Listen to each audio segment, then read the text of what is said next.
From Halloween to Christmas, these next many months can be overwhelming for anyone trying to steer clear of sugar. But my next guest says the key is to find balance. So today, Studio 5 health contributor Miki Eberhardt shares ways to treat yourself kindly without judgment while still making healthy choices. I mean, I think we know this, but you're trying to tell us progress, people. Don't worry about perfection. Tattoo it on my forehead, right? Put it on my gravestone. I can't say that enough. When it comes to achieving overall health, Amy, we really have to think progress over time is going to give us optimum health rather than 3 months of perfection, right? Okay. So we all have to tell ourselves that too, I think. Yes. So I'm glad you're saying it. And you come to this from a personal place because you kind of had an issue with this back in the day. Back in the day. So my relationship with sugar and my approach, I had an experience when I was in college that I had roommates. It was before I was really into nutrition and dietetics. I was a sophomore and my roommates were like, hey, we're gonna do this semester of no sugar. You wanna do it with us? And I'm like, yes, for sure. And coming into it, I would say my relationship with sugar was pretty neutral. Like I had some when I wanted it. It wasn't anything that I obsessed over, just kind of a healthy relationship with it, I would say. Well, Amy, what happens when you usually tell yourself, I can't have it anymore? That's all you want. I could not stop thinking about sugar. I mean, I would like walk through the bookstore and look at the fudge and the chocolate-covered Cinnamon Bears and walk down the candy aisle when I was grocery shopping. I lasted a long 2 weeks on this challenge for a semester and I could not do it anymore. And guess what happened to my relationship with sugar after I broke this is I started eating more than I had even before I ever started. Just in that 2 weeks, it made that big of a difference. Okay, it's embarrassing to even say I could only do it 2 weeks, but it took all my brain power. I was thinking about it all the time. And so that experience has definitely, combined with 20 years of being a dietitian, being a mother of 3 kids, I definitely have shifted my approach in how I look at sugar. Okay, well that's different. Me in college getting a Slurpee every day in between class. But so tell me then, in that 20 years, yes. I mean, how has it changed? Moderation, obviously, but right. And I would say I come from the perspective is I give myself permission. In our home, we have permission to have sugar. But I also take the approach of really honoring that caretaking and stewardship role that I have over this one body that I've been given for my whole life, right? And so those two things kind of together, along with behaviors that can help us be successful around sugar, has really helped my viewpoint and helping my kids kind of create their own relationship with sugar as well. And I think I talked to you about this before, but you don't really believe in that whole, like, I'm cutting out this whole thing from my diet. I really don't. I don't, unless there's a medical reason to do so, right? Where we're under doctor supervision that's telling us this is hurting you. In general, using absolutes, always, never, eliminate, often have a pendulum effect that it will swing the other way, and we have a lot more on times when we shouldn't or feel like we shouldn't have it. That kind of leads to like, oh, I'm not supposed to have sugar, so I'm gonna eat the whole pan, and then I'm not gonna have any on Monday, the beginning of the month, starting New Year's, right? We kind of are on this ever cycle of back and forth. So instead of that, instead of restriction, what do you say? Include, like, allow yourself to have this type of opportunity where you get to make those decisions to include. So one of the things, this is kind of a pyramid that I structured just from an eating standpoint with behaviors. And you can see the foundation is timing, quantity, and variety. And so we want to make sure we're getting enough good nutrition. And then you see that purple at the top, Amy, that's pleasure. We're supposed to have fun and include those fun things in our habits, it's part of a healthy diet. But the fun isn't at the bottom. It doesn't take up everything. And sometimes when we remove it totally from the pyramid, it can become a much bigger part than we want it to be.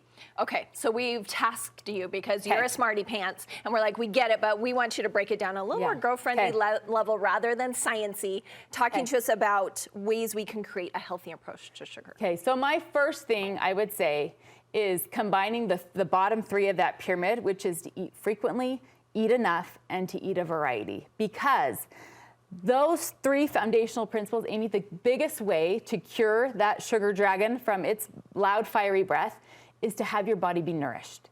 If I'm under eating and I'm hungry and I'm never allowing myself to have a carb or sugar, it's really hard to quiet that part of your brain. Because if you're not eating enough, your body is going to crave instant energy. And what is instant energy? sugar. Yeah, and you've given us over the years lots of good ways that we can do that and get nourished. And you say that we need to balance out meals and snacks. I'm a snacker. I almost am snacking all day instead of having a good meal. Well, the timing, that was the foundation of that pyramid. So if you're eating every few hours, that's the baseline. We don't want you going through the day hungry.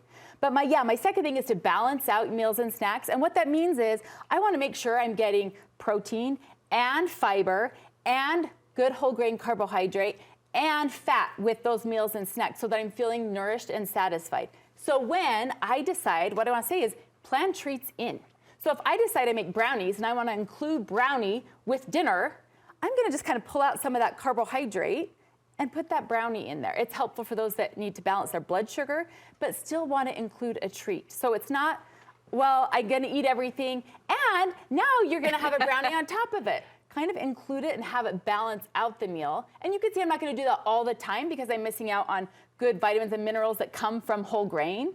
But that's the way that I can include it and still keep that balance. Once in a while. Yes, yes. Once in a while. And you say, and that is part of the next one, which is just giving yourself permission. Giving yourself permission. Amy, when we let external rules, programs, plans tell us how we need to navigate things, that's what we want to fight up against, right? That's me being told I'm not going to have sugar for an entire semester. All of a sudden, I couldn't handle that rule anymore. And so what it does, it's interesting because if you ask anybody around, they'd be like, well, yeah, you're not supposed to have sugar. And if I'm always thinking, I can't have this, when I have it, I feel like I've done something wrong.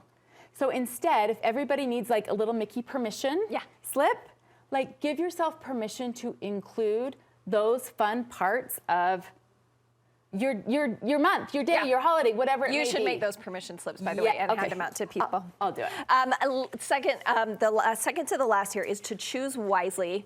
Is this what I thought when I saw that point? Oh, I'm only going to eat like the really good treat. I'm not going to eat the crappy treat that just someone gives me.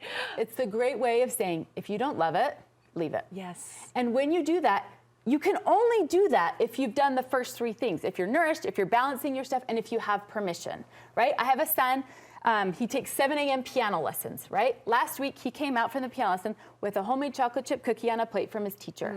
And he was like, he sat it there, and he's like, I don't really want that. And he left it.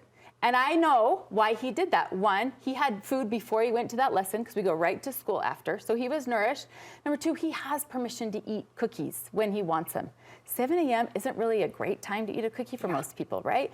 And so because he has permission to eat it, he got to make that choice. If we restricted sugar at our house, Amy, I have a feeling he would have eaten that before he ever got to the car. It would be gone before he opened the door. And the last one, make the memories. Yes, Explain.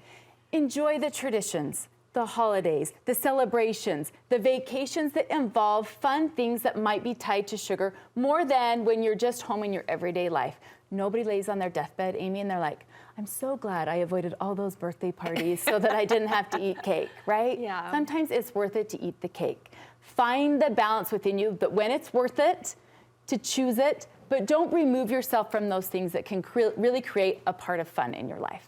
All right, thank you so much, Miki. I'm going to take your advice. I'm going to look for those permission slips. I'm going to make one. I'm going to have the brownie. Thanks, Miki.